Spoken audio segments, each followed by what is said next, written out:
अखिलेश यादव की बेटी अपने मुस्लिम नाइजीरियन बॉयफ्रेंड के साथ भाग गई है और अखिलेश यादव यहां पर राम मंदिर का चंदा देखने में लगे हैं। इस तरीके के भद्दे कमेंट्स अखिलेश यादव की बड़ी बेटी यानी कि अदिति यादव पर करे जा रहे थे।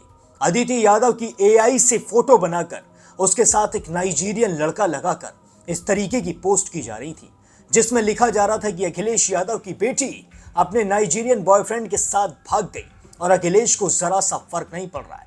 लेकिन जिन लोगों ने ये सब किया था, जिन लोगों ने अखिलेश यादव की बेटी को इस तरीके से बदनाम करने की कोशिश की, उनके खिलाफ यूपी के सीएम योगी आदित्यनाथ ने ऐसा एक्शन लिया है जिसके बाद इन सभी लोगों की 7 पीढ़ियां भी इस एक्शन को याद रखेंगी।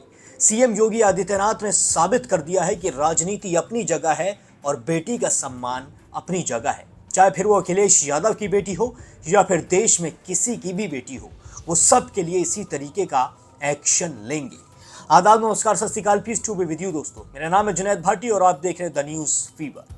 अखिलेश यादव की बड़ी बेटी यानी कि अदिति यादव को तो आप बखूबी जानते होंगे। अदिति यादव काफी ज्यादा होनहार छात्रा हैं और वो राजनीति में भी काफी ज्यादा तत्पर रहती हैं।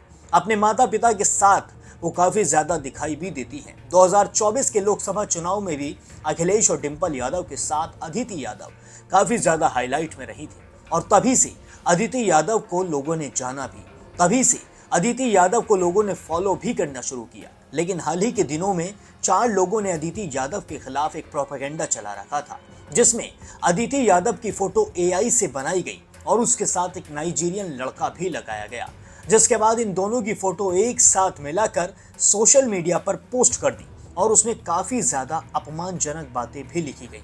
इन अपमानजनक बातों में सबसे ज्यादा भद्दी जो बात थी वो ये थी कि अदिति यादव यानी कि अखिलेश यादव की बड़ी बेटी अपने नाइजीरियन मुस्लिम बॉयफ्रेंड के साथ भाग गई हैं और यहां पर अखिलेश यादव राम मंदिर के चंदे में लगे हुए हैं। दरअसल अखिलेश यादव ने ट्वीट किया था जिसमें साफ तौर पर उन्होंने लिखा था कि राम मंदिर से जो चंदा आया है वो कहीं गायब हो गया है।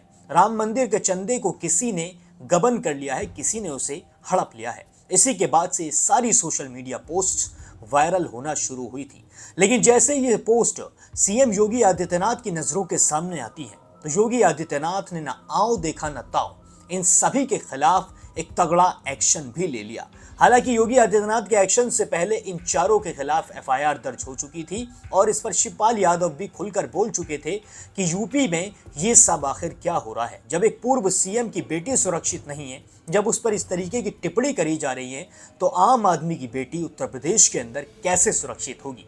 इसी के बाद योगी आदित्यनाथ ने तुरंत एक्शन लिया और इन सभी को गिरफ्तार भी कर लिया गया और पुलिस ने इन्हें वो मजा चखाया है कि कभी अपनी जिंदगी में भी किसी की भी लड़की के बारे में इस तरीके की चीजें लिखना तो दूर की बात, बल्कि अपने दिमाग में सोच भी नहीं सकेंगे। इस पर आप सुनिए कि सीएम योगी आदित्यनाथ ने क्या कहा है। बेटी बेटी होती है, बेटी का सम्मान होना चाहिए।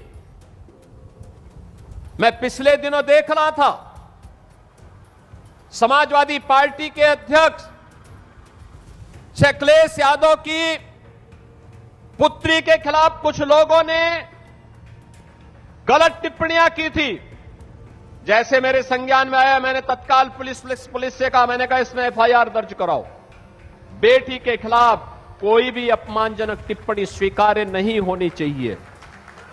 बेटी बेटी होती है और हम तो संस्कार में पले बसे हैं जहां कहा जाता कि गांव की बेटी सबकी बेटी, गांव की बहन सबकी बहन। हमने तो कोई भेदभाव नहीं किया। लेकिन अखिलेश जी, दूसरों को उपदेश देते हो, अपने चेले चपाटों को भी थोड़ा उपदेश दे दो कि अपनी भाषा को संयम कर लें। दूसरों के प्रति टिप्पणी करने के पहले स्वयं भी सोचा करो कि उनके लोग किस प्रकार की भाषा का प्रयोग बहन और बेटियों के प्रति, बुजुर्गों के प्रति, दिवंगत लोगों के प्रति और वरिष्ठ नेताओं के प्रति करते हैं। इसके बारे में उनको भी अपने लोगों को संस्कारित करने की आवश्यकता है। अच्छा होगा उनको समझाओ और नहीं समझ सकते तो हमारे हवाले कर दो, हम उनको अच्छी तरह समझा देंगे। दोस्तों, सुना आपने किस तरीके से सीएम योगी कहते नजर आ रहे हैं कि बेटी बेटी होती है, चाहे फिर वो किसी की भी बेटी हो। समाजवादी पार्टी के अध्यक्ष अखिलेश यादव की बेटी के खिलाफ जो लोग इस तरीके की भद्दी टिप्पणी कर रहे थे, हमने उनके खिलाफ सख्त कार्रवाई की है और सख्त एक्शन भी लिया है। लेकिन अखिलेश यादव हम पर या फिर हमारे लोगों पर इस तरीके की टिप्पणियां हमेशा करते रहते हैं। इसलिए अखिलेश यादव को याद रखना चाहिए कि वो किस तरीके की चीजें बोल रहे हैं, और जो उनके चेले चपाटे हैं उनसे वो कह दें कि अपने मुंह को बंद रखें। साफ तौर पर सीएम योगी आदित्यनाथ ने कह दिया है। सीएम योगी ने यह भी कहा है कि अपनी जबान पर लगाम रखें, नहीं तो हमें जबान खींचनी भी आती है। कुछ इस तरीके से सीएम योगी के बयान से जाहिर होता है कि वो यही कहना भी चाह रहे थे, लेकिन बेटी के लिए उन्होंने पूरा सम्मान व्यक्त किया है और साफ तौर पर कह दिया है कि बेटी बेटी होती है। अब इस पूरे मामले पर आप क्या सोचते हैं, मुझे कमेंट सेक्शन में जरूर बताएं। ये इसलिए हमला हो रहा है क्योंकि जो दो लोग ऊपर बैठे हैं उनका कोई परिवार नहीं है। परिवार वाले ही अपना दुख दर्द परिवार वालों का दुख दर्द समझते हैं। परिवार वाले ही परिवार वालों का दुख दर्द समझते हैं। जो बैठे हैं कुर्सी पर उन्हें कोई चिंता नहीं है परिवारों की। अच्छा आप बताओ, अच्छा एटा में रहती हो आप लोग, बिजली का इतना बड़ा कारखाना लगा है, अगर इसके मुकाबले बीजेपी ने कोई बड़ा काम किया हो तो बताओ, एक काम बताओ। एम्बुलेंस सुनिए, एम्बुलेंस पर पर्सनल हमले किए जा रहे हैं। अरे एक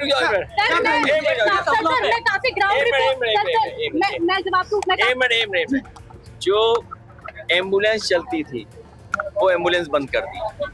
पुलिस को 100 नंबर दिया था, पुलिस को करप्ट कर दिया। 100 नंबर इसलिए दिया था कि पुलिस इस तरह हमारी आम जनता को सुविधा दे। आप बताइए, खाद नहीं है इनके पास। बीजेपी कहती है हम विश्व गुरु बनाएंगे। मैं तो ये कहता हूँ अगर प्रधानमंत्री इजराइल गए थे और ईरान में अपना हवाई जहाज उतार देते तो अपने आप विश्व गुरु बन जाते। युद्ध ही नहीं होता, अगर वॉर नहीं होता तो हमें आपको डीजल पेट्रोल महंगा नहीं लेना पड़ता, खाद का संकट नहीं आता। और आप सोचिए कभी घर जाकर के, अगर डीजल पेट्रोल में ये मिलावट ना हो, पेट्रोल में इथेनॉल अगर 20% न मिले तो सोचिए पेट्रोल की कीमत क्या होगी। क्या हमारे मुख्यमंत्री जी को बिना एसी के नींद नहीं आती है? नहीं, अगर गर्मी बहुत है तो बिना एसी के नींद ही नहीं आती।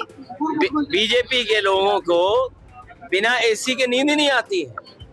तो और दूसरी बात, गरीब जनता को इन्होंने बिजली काट काट के बिजली दे ही नहीं रहे हैं। और एटा के लोगों को सोचना चाहिए।